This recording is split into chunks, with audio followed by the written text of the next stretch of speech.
സ്നേഹം, ദിവ്യസ്നേഹം, സ്നേഹം, ദിവ്യസ്നേഹം. മത്തായിയുടെ സുവിശേഷം 10:29. കാശിന് 2 കുരികിൽ വിൽക്കുന്നില്ലയോ? അവയിൽ ഒന്നുപോലും നിങ്ങളുടെ പിതാവ് സമ്മതിക്കാതെ നിലത്തു വീഴുകയില്ല. കാശിന് 2 കുരികിലുകൾ വിൽക്കപ്പെടുന്നില്ലയോ? അവയിൽ ഒന്നുപോലും നിങ്ങളുടെ പിതാവ് സമ്മതിക്കാതെ നിലത്തു വീഴുകയില്ല. അടുത്ത വാക്യം, എന്നാൽ നിങ്ങളുടെ തലയിലെ രോമവും എല്ലാം എണ്ണപ്പെട്ടിരിക്കുന്നു. നോക്കൂ, ഒരു മനുഷ്യൻ ദൈവത്തിൻ്റെ ദൃഷ്ടിയിൽ എത്ര വിലയേറിയവനാണ്. അടുത്തത് വായിക്കൂ. ആകയാൽ ഭയപ്പെടേണ്ട, ഏറിയ കുരുകിലുകളെക്കാളും നിങ്ങൾ വിശേഷതയുള്ളവരല്ലോ. ദൈവം നിങ്ങളെ എത്രമാത്രം സ്നേഹിക്കുന്നുണ്ടെന്നറിയാമോ? ദൈവം അറിയാതെ നിങ്ങൾക്ക് ഒന്നും സംഭവിക്കുകയില്ല. നിങ്ങൾ ഭയപ്പെടേണ്ട, നിങ്ങൾ ഭ്രമിച്ചു പോകേണ്ട. നിന്റെ തലയിലെ മുടികൾ ഞാൻ എണ്ണിയിരിക്കുകയാണ്. നിന്റെ മേൽ ഞാൻ എൻ്റെ ദൃഷ്ടി വച്ചിരിക്കുന്നു. നിന്നെ ബലപ്പെടുത്തേണ്ടതിന്, നിന്നെ ആശ്വസിപ്പിക്കേണ്ടതിന്, നിന്നെ സഹായിക്കേണ്ടതിന്, നിന്റെ ജീവിതത്തിൽ നന്മ ചെയ്യുവാൻ, നിന്നെ എൻ്റെ രാജ്യത്തിൻ്റെ അവകാശിയാക്കി മാറ്റുവാൻ, നിന്റെ ദുഃഖത്തിൽ നിന്ന് നിന്നെ വിടുവിച്ചെടുക്കുന്നതിന് വേണ്ടി, നിന്റെ സകല വേദനകളെയും നിന്നിൽ നിന്ന് അഴിച്ചു മാറ്റുവാൻ നിന്റെ മേൽ ഞാൻ ദൃഷ്ടി വച്ചിരിക്കുമ്പോൾ നീ മറ്റെവിടെയോ നോക്കിയിരിക്കുകയാണെങ്കിൽ, നോക്കൂ, ഈ കാലത്ത് എത്രയോ മാതാപിതാക്കൾ മക്കളെക്കുറിച്ച് ശ്രദ്ധിക്കാതെ അവരുടെ ഇഷ്ടത്തിന് വിട്ടതിന് ശേഷം അവസാനം പ്രശ്നങ്ങൾ ഉണ്ടാകുന്ന സമയത്ത് മക്കളെ ഓർത്ത് കരയുന്ന എത്രയോ മാതാപിതാക്കൾ ഇന്നുണ്ട്. നിന്നെ കരുതുന്നതായ ഒരു ദൈവമുണ്ട്. നിന്റെ മേൽ ദൃഷ്ടി വച്ചിരിക്കുന്നതായ ഒരു ദൈവമുണ്ട്. നീ യഥാർത്ഥത്തിൽ യേശുക്രിസ്തുവിന്റെ മനസ്സുള്ള വ്യക്തിയാണെങ്കിൽ ഈ ആലയത്തിലുള്ളതായ എല്ലാ വ്യക്തികളെയും ശ്രദ്ധിക്കണം, അവരെ ആശ്വസിപ്പിക്കണം, അവരെ ബലപ്പെടുത്തണം, സ്വർഗരാജ്യത്തിനു വേണ്ടി അവരെ ഒരുക്കണം. നാം ദൈവസന്നിധിയിൽ ആകസ്മികമായി വന്ന വ്യക്തികളല്ല. ദൈവരാജ്യത്തിനു വേണ്ടി നാം ഒരുക്കപ്പെടുകയാണ്.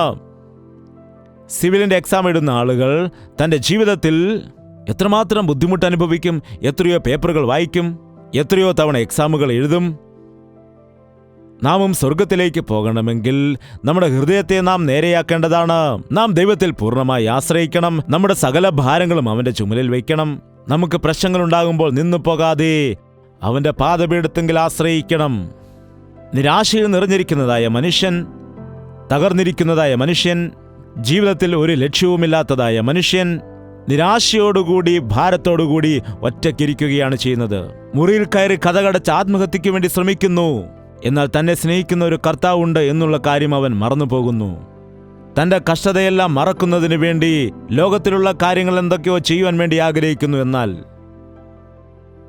യഥാർത്ഥമായിട്ടുള്ളതായ പ്രശ്ന പരിഹാരം കണ്ടുപിടിക്കാൻ കഴിയാതെ ആ പ്രശ്നത്തെ മറച്ചുവെക്കുവാൻ ശ്രമിക്കുകയാണ് ചെയ്യുന്നതല്ലാതെ കർത്താവിൻ്റെ സന്നിധിയിലേക്ക് അവൻ വരുന്നില്ല. ഒന്നും ചെയ്യുവാൻ കഴിയാത്തതായ അവസ്ഥ ഉണ്ടാകുമ്പോൾ, നീ ഏകനായിട്ട് ദുഃഖത്തിലായിരിക്കുന്ന സമയം, നീ ഹൃദയത്തിൽ വിഷാദത്തോടെ ആയിരിക്കുന്ന സമയത്ത് നിന്നെ കാണുന്ന ഒരു ദൈവമുണ്ട്, നിന്നെ അറിയുന്നതായ ഒരു ദൈവമുണ്ട്. നിന്റെ സകല വിഷയങ്ങളും അവൻ അറിയുന്നുണ്ട്. നിന്റെ തലയിലെ ഓരോ മുടിനാരും അവനറിയാം. എത്ര അത്ഭുതകരമാണ്! നിന്റെ അമ്മയോട് ചോദിക്കൂ, എൻ്റെ തലയിൽ എത്ര മുടിയുണ്ട് എന്ന്. നിങ്ങളിരുന്ന് എണ്ണി തിട്ടപ്പെടുത്തുവാൻ നോക്കിയാൽ നിങ്ങൾക്കൊരിക്കലും അത് സാധിക്കുകയില്ല. നിങ്ങൾ ഹെയർ കട്ടിങ് ചെയ്യുന്നതായ സമയത്ത് വീണുപോകുന്നതായ മുടികൾ പോലും നിങ്ങൾക്ക് എണ്ണിത്തിട്ടപ്പെടുത്തുവാൻ കഴിയുകയില്ല. എന്നാൽ നിന്റെ ദൈവം ഓരോരുത്തരുടെയും തലമുടികൾ എണ്ണിയിരിക്കുന്നു. എല്ലാവരുടെയും തലയിലെ മുടികൾ ഒരുപോലെ ആയിരിക്കില്ല. നമ്പേഴ്സ് വ്യത്യസ്തമായിരിക്കും. എത്ര എണ്ണമുണ്ട് എന്ന്, എത്ര ജനങ്ങളുണ്ടായാലും എല്ലാവരെയും വ്യക്തമായി അറിയുന്നതായ കർത്താവുണ്ട് എന്ന് നാം മനസ്സിലാക്കണം. നീ ദൈവത്തിൻ്റെ സന്നിധിയിലേക്ക് കടന്നു വരുമ്പോൾ, കർത്താവിൻ്റെ സന്നിധിയിൽ വന്ന് നീ പ്രാർത്ഥിക്കുന്നതായ സമയത്ത് അവൻ നിന്റെ മേൽ ദൃഷ്ടി വയ്ക്കുന്നതായ ദൈവമാണെന്ന് നീ ഓർക്കണം. നിനക്ക് ആശ്രയം നഷ്ടപ്പെട്ട അവസ്ഥയിലാകുമ്പോൾ നീ അവൻ്റെ പാദപീഠത്തിൽ വരുവാൻ അവൻ ആഗ്രഹിക്കുന്നു. 84 സങ്കീർത്തനം 3 വാക്യം കൂടെ നമുക്ക് വായിക്കാം. 84:3. കുരികിൽ ഒരു വീടും മീവൽ പക്ഷി കുഞ്ഞുങ്ങൾക്ക് ഒരു കൂടും കണ്ടെത്തിയിരിക്കുന്നു. എൻ്റെ രാജാവും എൻ്റെ ദൈവമായ സൈന്യങ്ങളുടെ യഹോവേ, നിന്റെ യാഗപീഠങ്ങളെ തന്നെ. കുരികിലുകൾക്ക് ജീവിക്കുന്നതിനു വേണ്ടി എവിടെയും കൂട് കണ്ടെത്തിയില്ല എങ്കിലും, നിന്റെ ജീവിതത്തിൽ ആരും തന്നെ നിന്നെ ചേർത്ത് പിടിച്ചില്ലെങ്കിലും, ഒരു സ്ഥലത്തും നിനക്ക് സ്ഥിരമാകാൻ കഴിഞ്ഞില്ല എങ്കിലും, എവിടെ പോയിട്ടും നിനക്ക് സമാധാനവും സന്തോഷവും ലഭിച്ചില്ല എങ്കിലും, എവിടെയും നിനക്ക് ആശ്വാസവും കരുതലും ലഭിച്ചില്ല എങ്കിലും, നീ ഒരു സാധാരണ വ്യക്തിയാണെങ്കിലും, ഒരു കുരികിലിനെ പോലെയുള്ള വ്യക്തിയാണെങ്കിലും, ആ ദൈവത്തിൻ്റെ സന്നിധിയിൽ നിനക്ക് ആശ്വാസം ലഭിക്കും. എല്ലാ ഞായറാഴ്ചയും നിങ്ങൾ ഈ കൂട്ടിലേക്ക് വരുന്നു. ഇത് ചെറിയൊരു കൂടാണ്. ദൈവത്തിൻ്റെ ആലയം ചെറിയൊരു കൂടാകുന്നു. ഇവിടെ നിനക്ക് സ്വസ്ഥത ലഭിക്കും. ഇവിടെ നിനക്ക് ആശ്വാസം ലഭിക്കും. ഇവിടെ നിന്റെ ഹൃദയം ശുദ്ധീകരിക്കപ്പെടുവാനിടയാകും. ഇവിടെ നിന്റെ മനസ്സിന് ശാന്തി ലഭിക്കാനിടയാകും.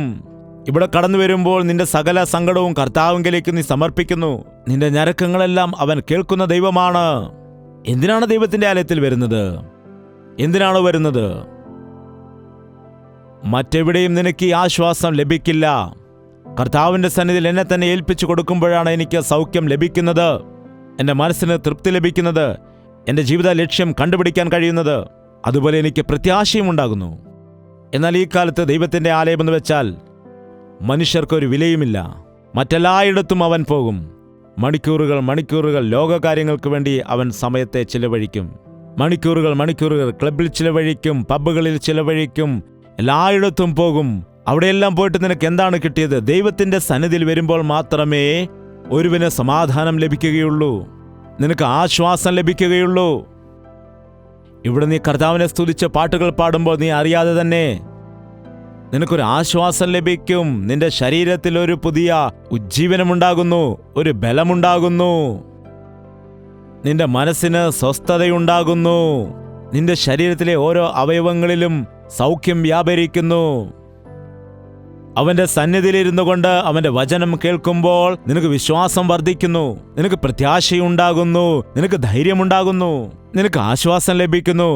അതുമാത്രമല്ല, ദൈവമക്കളുമായിട്ട് നാം കൂടി വരുന്ന സമയത്ത്, എന്നെപ്പോലെ കഷ്ടതയുള്ള ആളുകൾ, എന്നെ അറിയുന്നതായ ആളുകൾ, എന്നെ ആശ്വസിപ്പിക്കുന്നതായ ആളുകൾ, എൻ്റെ കൂട്ടുവിശ്വാസികൾ എന്നോടൊപ്പമുണ്ട് എന്നൊരു ആശ്വാസം ലഭിക്കും. അതുകൊണ്ടാണ് നാം സഭയിൽ കൂട്ടായ്മ ആചരിക്കേണ്ടത്. ഇത് നിനക്ക് അനുഭവിക്കുവാൻ കഴിയുന്നില്ല എങ്കിൽ, ഇവിടെ നിനക്ക് സമാധാനം ലഭിക്കുന്നില്ല എന്ന് വിശ്വസിച്ചാൽ, ഇവിടെയും നീ ലോകത്തിൽ പ്രവർത്തിക്കുന്നത് പോലെ പ്രവർത്തിക്കുകയാണ് എങ്കിൽ വൃഥാവാകും. ദൈവസന്നിധിയിൽ വന്നതുകൊണ്ട് ഒരു പ്രയോജനവും ഉണ്ടാകില്ല. ആലയത്തിലേക്ക് നാം കടന്നു വരുമ്പോൾ ഒരു പക്ഷി കൂട്ടിലേക്ക് വരുന്നത് പോലെ ദൈവത്തിൻ്റെ സന്നിധിയിലേക്ക് കടന്നു വന്ന് എൻ്റെ ഹൃദയത്തിലുള്ളതായ ആ ഭാരത്തെ ഒന്ന് ഇറക്കി വയ്ക്കണം. എൻ്റെ ആവശ്യങ്ങളെല്ലാം ഒന്ന് പറയണം. അവൻ്റെ സന്നിധിയിൽ ആനന്ദം അനുഭവിക്കണം. നോക്കുക, ദൈവത്തിൻ്റെ ആലയം എന്നത്, ദൈവത്തിൻ്റെ സന്നിധി എന്നത് ഒരു മനുഷ്യനെ സംബന്ധിച്ച് ഉന്നതമായ സ്ഥലമാണ്. രാജാവായ ചക്രവർത്തിയായിരുന്ന ദാവീദ് ആഗ്രഹിച്ചത് എന്താണെന്നറിയാമോ? രാജസിംഹാസനത്തിൽ ഇരിക്കുന്നതിനേക്കാൾ അവൻ്റെ ആലയത്തിൽ ഇരിക്കുന്നതായിരുന്നു അവൻ ഏറ്റവും ആഗ്രഹിച്ചത്. സങ്കീർത്തനം 27 അതിൻ്റെ 4-ാമത്തെ വാക്യം: ഞാൻ യഹോവയോട് ഒരു കാര്യം അപേക്ഷിച്ചു, അതുതന്നെ ഞാൻ ആഗ്രഹിക്കുന്നു, യഹോവയുടെ മനോഹരത്വം കാണുവാനും അവൻ്റെ മന്ദിരത്തിൽ ധ്യാനിപ്പാനും. എൻ്റെ ആയുഷ്കാലം ഒക്കെയും യഹോവയുടെ ആലയത്തിൽ പാർക്കേണ്ടതിനും തന്നെ. യഹോവയുടെ മനോഹരത്വം കാണുവാനും. എന്താണ്? അവൻ്റെ ആലയത്തിൽ വന്നവനെ ധ്യാനിക്കുവാൻ. ധ്യാനിക്കുക എന്ന് പറഞ്ഞാൽ വെപ്രാളപ്പെട്ട് ചെയ്യുന്നതായ ഒരു കാര്യമല്ല. ധ്യാനിക്കുക എന്ന് പറയുകയാണെങ്കിൽ മതിവരുവോളം അവൻ്റെ പാദപീഠത്തെങ്കിൽ വന്ന് ഇരിക്കുന്ന അനുഭവമാണ്. 1-2 മണിക്കൂറുകൾ മാത്രമല്ല, ദാവീദ് എന്താണ് പറയുന്നത്? എൻ്റെ ആയുഷ്കാലമൊക്കെയും യഹോവയുടെ സന്നിധിയിൽ വന്ന് അവനെ ധ്യാനിക്കുവാൻ, അവൻ്റെ മനോഹരത്വം കാണുന്നതിന്, എൻ്റെ ജീവിതകാലം മുഴുവനും യഹോവയുടെ ആലയത്തിൽ പാർക്കേണ്ടതിന് പിതാവിനോട് വരം ചോദിക്കുകയാണ് ചെയ്യുന്നത്. യഹോവയുടെ ആലയത്തിലേക്ക് നമുക്ക് പോകാമെന്ന് ജനം എന്നോട് പറഞ്ഞപ്പോൾ എൻ്റെ ഹൃദയം സന്തോഷിച്ചു. സങ്കീർത്തനം 122 വാക്യം: യഹോവയുടെ ആലയത്തിലേക്ക് നമുക്ക് പോകാമെന്ന് അവർ എന്നോട് പറഞ്ഞപ്പോൾ ഞാൻ സന്തോഷിച്ചു. യഹോവയുടെ ആലയത്തിലേക്ക് നമുക്ക് പോകാമെന്ന് അവർ എന്നോട് പറഞ്ഞപ്പോൾ ഞാൻ സന്തോഷിച്ചു. ദൈവസന്നിധിയിൽ വരുന്നതിന് വേണ്ടി എത്ര ആളുകൾ സന്തോഷിക്കുന്നുണ്ട്? എത്ര പേർക്ക് ദുഃഖത്തിൽ നിന്ന് വിടുതൽ പ്രാപിക്കുന്ന സ്ഥലമാണിത്? ഭാരത്തിൽ നിന്ന് വിടുതൽ നൽകുന്ന സ്ഥലമാണിത്. അവൻ്റെ സന്നിധിയിൽ ചെന്നാൽ എനിക്ക് അനുഗ്രഹം ലഭിക്കും. അവൻ്റെ സന്നിധിയിൽ ചെന്നാൽ എനിക്ക് സംതൃപ്തി ലഭിക്കും. എൻ്റെ ഞെരുക്കത്തിൽ നിന്നും എൻ്റെ ജീവിതത്തിലെ വേദനയിൽ നിന്നും എനിക്ക് വിടുതൽ ലഭിക്കാനിടയാകും. അവൻ്റെ സന്നിധിയിൽ സന്തോഷവും അനുഗ്രഹവുമുണ്ട് എന്ന് എത്ര ആളുകൾ വിശ്വസിക്കുന്നുണ്ട്? ദാവീദ് മറ്റൊരിടത്ത് പറയുന്നു, 84 സങ്കീർത്തനത്തിൽ 84 സങ്കീർത്തനത്തിൻ്റെ 10 വാക്യം നമുക്ക് എല്ലാവർക്കും അറിയാവുന്നതാണ്. ഒന്നുകൂടെ വായിക്കുക. നിന്റെ പ്രാകാരങ്ങളിൽ കഴിക്കുന്ന ഒരു ദിവസം വേറെ 1000 ദിവസത്തേക്കാൾ ഉത്തമമല്ലോ. ദുഷ്ടന്മാരുടെ കൂടാരങ്ങളിൽ പാർക്കുന്നതിനേക്കാൾ എൻ്റെ ദൈവത്തിൻ്റെ ആലയത്തിൽ വാതിൽ കാവൽക്കാരനായിരിക്കുന്നത് എനിക്ക് ഏറെ ഇഷ്ടം. എന്താണ് പറയുന്നത്? ദൈവസന്നിധിയിൽ ഒരു ദിവസം ചിലവഴിക്കുന്നത് 1000 ദിവസത്തേക്കാൾ ഉത്തമമാണ്. എൻ്റെ ദൈവത്തിൻ്റെ ആലയത്തിൽ വാതിൽ കാവൽക്കാരനായിരിക്കുവാൻ ഞാൻ ഇഷ്ടപ്പെടുന്നു. ദൈവത്തിൻ്റെ ആലയത്തിൽ നിത്യസമാധാനമുണ്ടെന്ന് എത്ര പേർ വിശ്വസിക്കുന്നു? നിത്യ വിടുതലുണ്ടെന്ന് വിശ്വസിക്കുന്നു. സങ്കീർത്തനം 16:11: ജീവന്റെ വഴി നീ എനിക്ക് കാണിച്ചു തരും. നിന്റെ സന്നിധിയിൽ സന്തോഷ പരിപൂർണതയും നിന്റെ വലതുഭാഗത്തെന്നും പ്രമോദങ്ങളുമുണ്ട്. നിന്റെ സന്നിധിയിൽ സന്തോഷ പരിപൂർണതയും നിന്റെ വലതുഭാഗത്ത് എന്നും പ്രമോദങ്ങളുമുണ്ട്. എത്ര ആളുകൾ ഇന്ന് കുരികിലിനെ പോലെ ഒറ്റയ്ക്കിരിക്കുന്നതിന് പകരമായി, വീട്ടിൽ ടിവിയുടെ മുൻപിലിരുന്ന് കരയുന്നതിന് പകരമായി, സെൽഫോൺ നോക്കിക്കൊണ്ട് കട്ടിലിൽ കിടക്കുന്നതിന് പകരമായി, തൻ്റെ ദുഃഖത്തെ മറക്കുന്നതിന് വേണ്ടി റോഡിൽ കൂടി മദ്യപിച്ച് നടക്കുന്നതിന് പകരമായി, സന്തോഷത്തിനു വേണ്ടി ക്ലബിലും പബ്ബിലുമൊക്കെ പോയി സമാധാനമന്വേഷിച്ച് നടക്കുന്നതിന് പകരമായി ആ ദൈവത്തിൻ്റെ സന്നിധിയിൽ നിത്യസന്തോഷമുണ്ട്, സന്തോഷത്തിൻ്റെ പരിപൂർണതയുണ്ട്. എൻ്റെ ദൈവത്തിൻ്റെ സന്നിധിയിൽ ചെന്നാൽ എനിക്ക് ആനന്ദം ലഭിക്കുന്നു. എൻ്റെ ദൈവത്തിൻ്റെ സന്നിധിയിൽ ഞാൻ ഇരിക്കുമ്പോൾ ഞാൻ അനുഗ്രഹിക്കപ്പെടും. എൻ്റെ ദൈവത്തിൻ്റെ സന്നിധിയിൽ വന്ന് ഞാൻ ആരാധിക്കുമ്പോൾ എൻ്റെ ഹൃദയത്തിന് ആശ്വാസം ലഭിക്കും. എന്നെ അന്വേഷിക്കുന്ന ദൈവം എന്നെ കണ്ടുപിടിക്കുമ്പോൾ ഞാൻ അനുഗ്രഹിക്കപ്പെടും. ഇത്രത്തോളം നമ്മെ സ്നേഹിക്കുന്ന കർത്താവിനെ നാം തള്ളിക്കളയുന്നത് ന്യായമാണോ? ഇത്രത്തോളം നിന്നെ സ്നേഹിക്കുന്നതായ കർത്താവിലേക്ക് നീ നോക്കാതെ നിന്റെ ദൃഷ്ടി ലോകകാര്യങ്ങളിൽ വെച്ചിരിക്കുന്നത് ന്യായമാണെന്നാണോ? നീ ലോകത്തിൽ ചെന്ന് നിന്റെ ഇഷ്ടപ്രകാരം ജീവിച്ചിട്ട് നഷ്ടപ്പെടുന്നതായ അവസ്ഥയിൽ പോലും, നിനക്കുള്ളതെല്ലാം നഷ്ടപ്പെട്ടാലും, നിന്റെ ആരോഗ്യം നഷ്ടപ്പെട്ടാലും, നിന്റെ കുടുംബാംഗങ്ങൾ നിന്നെ വിട്ടുപോയാലും, നിന്റെ മക്കൾ മരിച്ചുപോയാലും, നിന്റെ ജീവിതം ഛിന്നഭിന്നമായി മാറിയാലും, നിന്റെ വിവാഹബന്ധം വേർപെട്ടിട്ട് നിന്റെ കുടുംബജീവിതം തകർക്കപ്പെട്ടാലും, ഒറ്റയ്ക്ക് നീ കരയുന്ന സമയത്ത് നിന്നെ കാണുന്ന ഒരു കർത്താവുണ്ട്. എഴുന്നേറ്റ് നിൽക്കാം, പ്രാർത്ഥിക്കാം. കണ്ണുകളടച്ച് നമുക്ക് ദൈവത്തോട് സംസാരിക്കാം. ഞായറാഴ്ചയാകുന്നു എന്നുള്ള വിഷയം മറന്നു പോകുന്നു. ഉപവാസ പ്രാർത്ഥന നടക്കുന്നു എന്നുള്ള വിഷയം മറക്കുന്നു. ദൈവത്തിൻ്റെ ആലയത്തിലേക്ക് കടന്നു പോകണമെന്ന സംഗതി മറന്നു പോകുന്നു. പ്രാർത്ഥിക്കണമെന്നുള്ളതായ വിഷയം പോലും മറന്നുപോയി. കർത്താവേ, എൻ്റെ ജോലി ഞാൻ തുടങ്ങുമ്പോൾ പ്രാർത്ഥിക്കുന്നില്ല, ജോലി അവസാനിപ്പിക്കുമ്പോൾ നിന്നെ ഞാൻ സ്തുതിക്കുന്നില്ല, ഞാൻ ഉണരുമ്പോൾ നിന്റെ കാര്യം ഞാൻ ഓർക്കുന്നില്ല, ഞാൻ ഉറങ്ങാൻ പോകുമ്പോഴും നിന്റെ കാര്യം മറന്നു പോകുന്നു. അതുകൊണ്ടാണ് എൻ്റെ ജീവിതത്തിൽ ഞാൻ ഇന്ന് ഏകാന്തത അനുഭവിക്കുന്നത്. കർത്താവേ, നീയില്ല എങ്കിൽ എനിക്ക് ലോകത്തിൽ ജീവിക്കുവാൻ കഴിയുകയില്ല. നിന്റെ കാവൽ ഇല്ലാതെ എൻ്റെ ജീവിതവും എൻ്റെ കുടുംബവും ഈ ലോകത്തിൽ മുൻപോട്ട് പോവുകയില്ല എന്ന് ഞാൻ മനസ്സിലാക്കുന്നു. കർത്താവേ, തകർക്കപ്പെട്ടു പോയതായ എൻ്റെ ജീവിതത്തെ നീ കാണണമേ. നിന്റെ സങ്കടങ്ങൾ നീ മനുഷ്യരോടാണോ പങ്കുവയ്ക്കുന്നത്? നിന്റെ സ്വന്തം ശക്തി കൊണ്ട് വിടുതൽ പ്രാപിക്കാൻ നീ ശ്രമിക്കുന്നു. നിന്റെ ദുഃഖം നീ മറക്കുന്നതിന് വേണ്ടി എന്തോ ചെയ്ത് താൽക്കാലികമായ സമാധാനം പ്രാപിക്കാൻ നീ ശ്രമിക്കുന്നു. എന്നാൽ ഇന്ന് നിന്റെ ഹൃദയത്തിൻ്റെ ആഴങ്ങളിൽ സന്തോഷമില്ല, സമാധാനമില്ല. വേദനയോടുകൂടി, നിരാശയോടുകൂടി, ഭാരത്തോടുകൂടി വിഷാദത്തിന് ഇരയായിരിക്കുന്ന അവസ്ഥയിൽ നീ ആയിരിക്കുമ്പോൾ നിന്റെ മേൽ ദൃഷ്ടി വച്ചിരിക്കുന്ന കർത്താവ്, നിന്നെ മറക്കാത്തതായ കർത്താവ്,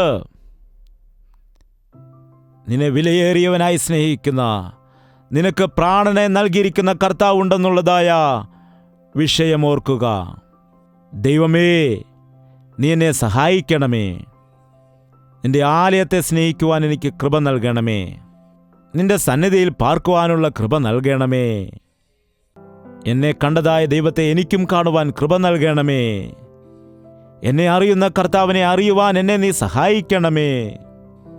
എന്നെ അന്വേഷിക്കുന്നതായ കർത്താവിൻ്റെ സന്നിധിയിലേക്ക്, അവൻ്റെ രാജ്യത്തിൻ്റെ അവകാശിയായി തീരുവാനുള്ള കൃപ നൽകണമെന്ന് എല്ലാവരും വായു തുറന്ന് പ്രാർത്ഥിക്കുക. നമ്മുടെ 2 കരങ്ങളും സ്വർഗത്തിലേക്ക് ഉയർത്തിക്കൊണ്ട് പ്രാർത്ഥിക്കാം. പരിശുദ്ധനായ സ്നേഹമുള്ള പിതാവേ, വീണ്ടും ഒരിക്കൽ കൂടി നിന്റെ സന്നിധിയിലേക്ക് കടന്നു വരുന്നു. ഞങ്ങളുടെ ഹൃദയങ്ങളെ പകരുകയാണ് കർത്താവേ. ലോകത്തിൽ എവിടെയും ലഭിക്കാത്തതായ സമാധാനം, എവിടെ നിന്നും ഞങ്ങൾക്ക് ലഭിക്കാത്തതായ ആത്മീയ ആശ്വാസം, നിത്യമായ അനുഗ്രഹങ്ങൾ നിന്റെ സന്നിധി ലഭിക്കുന്നു എന്ന്, ഞങ്ങളുടെ കണ്ണുനീർ തുടയ്ക്കപ്പെടുന്നതായ സ്ഥലമാണിതെന്നും, ഞങ്ങളുടെ ഹൃദയങ്ങളെ ഉല്ലാസത്താൽ നിറയ്ക്കുന്നതായ ആലയമാണിതെന്നും മനസ്സിലാക്കി നിന്റെ ആലയത്തിലേക്ക് വരാനുള്ള മനസ്സ് ഞങ്ങൾക്ക് നൽകണം. ഞങ്ങളുടെ ഏകാന്തതയിൽ നിന്ന് ഞങ്ങളെ വിടുവിക്കുമാറാകണമേ. ഏകനായിരുന്നു കൊണ്ട് ചെയ്യുന്നതായ അനാവശ്യമായ കാര്യങ്ങളിൽ നിന്ന് ഞങ്ങളെ വിടുവിക്കണമേ. ഏകനായിരുന്നു കൊണ്ട് ദുഃഖിച്ച് നിരാശയിൽപ്പെട്ട് പിശാചന്റെ കൈകളിലേക്ക് വീണുപോകാതിരിക്കാൻ സഹായിക്കണമേ കർത്താവേ. ഞങ്ങളുടെ ജീവിതത്തെ പിച്ചു ചീന്തി ഞങ്ങളെ നരകത്തിലേക്ക് കൊണ്ടുപോകാൻ ശ്രമിക്കുന്ന പിശാചിന്റെ അടുത്തേക്ക് അല്ലാതെ, ഞങ്ങളുടെ കണ്ണുനീർ തുടച്ച് ഞങ്ങളെ ആശ്വസിപ്പിക്കുന്ന, ഞങ്ങളെ ആത്മീയമായി ബലപ്പെടുത്തി സ്വർഗീയ രാജ്യത്തിനു വേണ്ടി ഞങ്ങളെ ഒരുക്കുന്നതായ കർത്താവിൻ്റെ സന്നിധിയിൽ ചിലവഴിക്കുവാൻ ഞങ്ങളെല്ലാം സഹായിക്കണമേ. ഓരോ വിശ്വാസിയും പരിപൂർണമായും നിങ്കൽ ആശ്രയം വയ്ക്കുന്നതിന് വേണ്ടി നിന്നിലുള്ളതായ മഹത്വത്തെ അനുഭവിക്കുവാൻ ഞങ്ങളെല്ലാം സഹായിക്കുമാറാകണമേ. ഓരോരുത്തരുടെ ഭുജങ്ങളിലും തട്ടിക്കൊണ്ട് ഞാൻ നിന്റെ കൂടെയുണ്ട് എന്ന് നീ പറയണമേ. ഞാൻ നിന്നെ അറിഞ്ഞിരിക്കുന്നു എന്ന് പറയണമേ. നിന്റെ തലയിലെ ഓരോ മുടി പോലും എണ്ണപ്പെട്ടിരിക്കുന്നു. ഞാൻ നിന്നെ മറന്നു പോവുകയില്ല. കുരികിലിനേക്കാളും നീ ശ്രേഷ്ഠതയുള്ളവനാണ് എന്ന വിശ്വാസത്തോടു കൂടി ഞങ്ങളെ പറഞ്ഞയക്കണമെന്ന് യേശു ക്രിസ്തുവിന്റെ നാമത്തിൽ അപേക്ഷിക്കുന്നു പിതാവേ. ആമേൻ. യേശുവേ, യേശുവേ, യേശുവേ, യേശുവേ.